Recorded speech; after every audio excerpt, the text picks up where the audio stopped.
What's up, everybody? Welcome back to Vesca Media. It's your boy Kyle. I'm here with the co-pilot Jax. Today we're coming to you live from Agoura Hills, California, USA, with another Wallis Annenberg Wildlife Crossing update. Well, we're really starting to hit some milestones in this project. The added attention is probably helping gain some traction.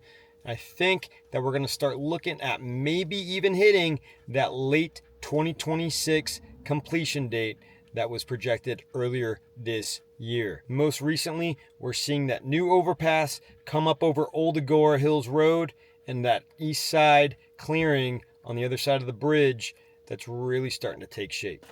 On that note, it is P-Nuttier time for the co-pilot.